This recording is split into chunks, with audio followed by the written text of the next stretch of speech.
Alright, you guys, we're about to go on a little boat tour. We're here in Maine, and there's this cool boat that we have been seeing in Northeast Harbor, and it's a steel boat. I know that. It looks like a converted commercial fishing boat, and it says Maine Seacoast Mission. And from what I can gather from their Instagram, they go out to some of the outer islands here in Maine and help with, I don't know. They help with something on the outer islands here. We're going to find out more. But we saw this boat and we're like, that's a sick boat. So we looked on Instagram what they were all about, and they offer open houses to come aboard the boat and check out the boat and hear what they do. So, we can't pass up a boat tour, so we're going to go check it out. So one of the candidates for what we are looking to do are some of these steel commercial fishing boats. And I think at this point we're leaning away from that, but it'll be really neat to get on one to see what could be done or what it's all about. And also, no matter what we go for next, we think it's going to be a boat. So just getting other ideas on how the inside or the outside could be set up in terms of a long-term cruising vessel it's always fun to get more ideas. Yeah, especially getting on boats that are unique, because there's unique solutions to how things are done. It's not just this polished how it was done in the factory or whatever. So yeah, excited to do that. So we're going to hop on the dinghy and head over to Northeast Harbor and get on this boat.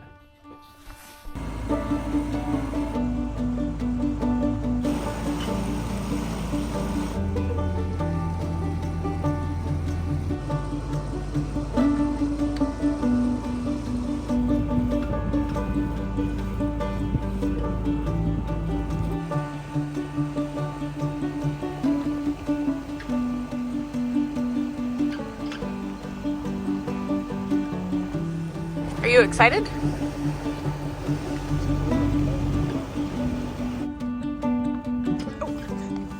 Give me a chance to fend off. Oh, Billy.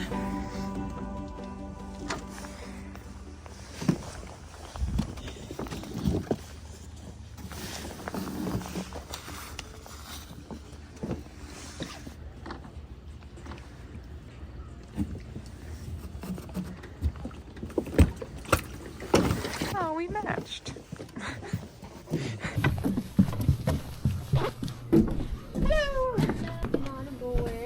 Our programming falls into 4 primary categories. Healthcare is a big one, education, community engagement, and hospitality. I'm a mental health counselor by training, but I do serve as the boat's chaplain, and I am a notary in the state of Maine and a wedding officiant. So wow. I can officiate weddings for the boat and also officiate funerals. So let me take you back and show you the health suite. So this is the health suite. Okay, wow. That's And really cool.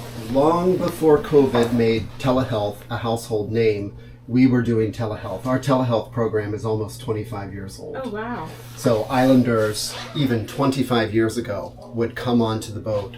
We would have equipment here. The nurse will take their vitals, fax them into their physician's office, and then call into the office. The physician's face pops up on the screen. Up until about 2 years ago, we had a number of peripheral devices that plugged into this system. So cameras, stethoscopes, otoscopes.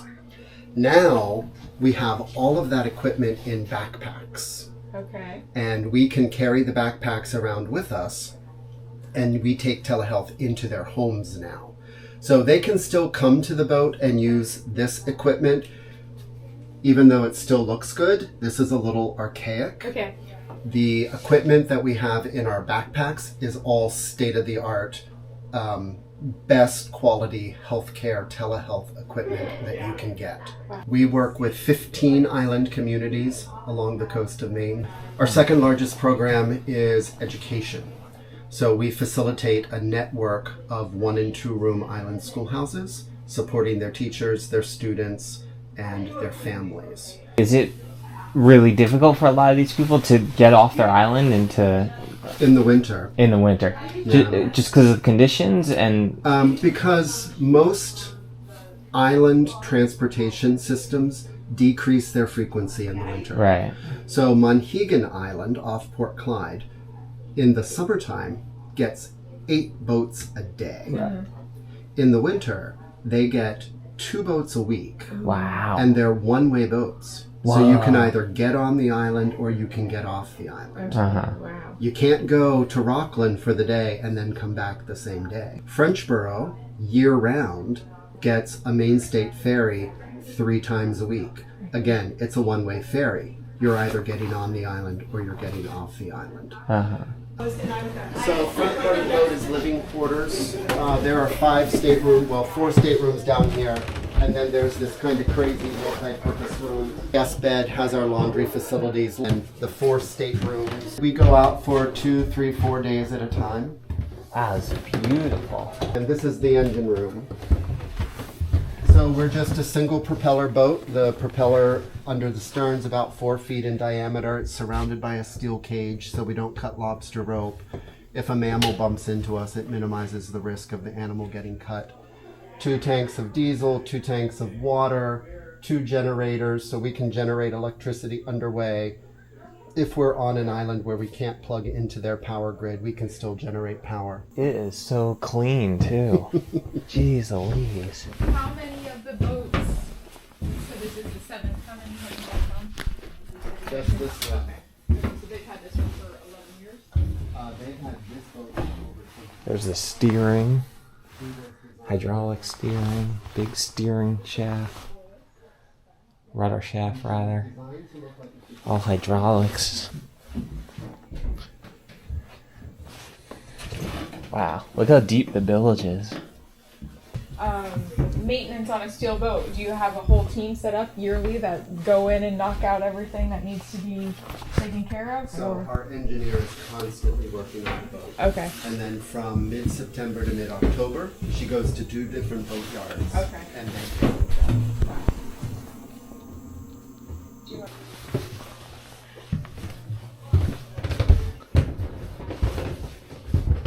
This is so crazy.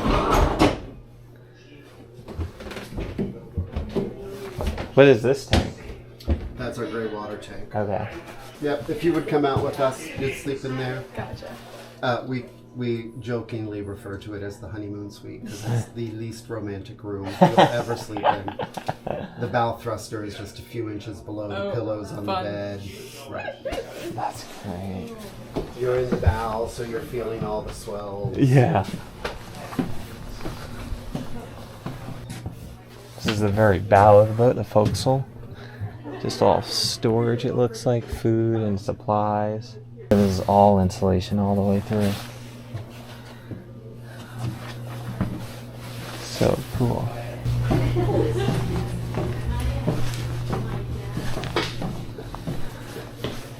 So Mike will be a better person to tell you about all the various equipment, but depth gauge and various radar and things like that. This is a compass that came off of Sunbeam 3. Wow. That was given to the mission by the fishing community on Matinicus Island, so we've just kept it on the boat.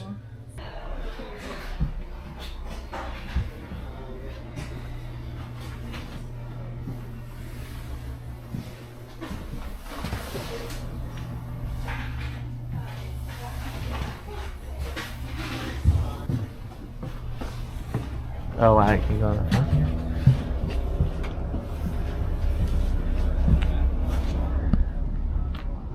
So I don't know who will be allowed to show on camera or will want to be on camera, but he was telling us this is an 74-foot boat, 22-foot beam, 7-foot draft, single engine. It's all steel. It's very well maintained. It was built in, I think he said 95, specifically for this mission. They made it look like a commercial fishing vessel so it would fit in with the island communities, which is pretty cool. And just the landscape in general. Yeah, and a lot of times during the winter, like, they can get to these islands faster than the Coast Guard, so they can go in and break the ice and clear the harbor for the people living there, which is wild. We do quite a few funerals. The cleats are positioned so we can lash a casket there. Our capacity is 40, so we have a 25 and a 20 life raft. We can put 10 people in the skiff. I've officiated weddings up here. I have done funerals up here. We have had bands playing concerts here on the dock. Wow. Well, do you guys do burial at sea? And Is that the most common type, or is that? It's mostly dispersing cremated remains. Gotcha. And how many weddings do you do, like, a year? I did 3 weddings this year. Normally I do anywhere from 5 to 6 weddings a year. It was a heavy funeral season. I did 8 funerals this summer. Okay. The crosses on the boat were painted on Sunbeam 3 in 1945, I think, 46. It was during World War II when the boat was traveling around and German U-boats were stationed off the coast of Maine, and the mission was concerned that the boat would get fired upon. So they painted the crosses on to designate it as a boat of mercy. Oh, wow. And the Germans never fired upon her. It must have been built by a company that builds commercial fishing boats, maybe? Yeah, Washburn and Dowdy in East Booth Bay.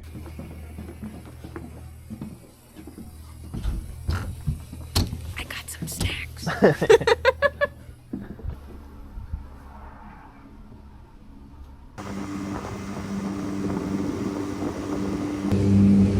It's getting cold really quick and dark very fast.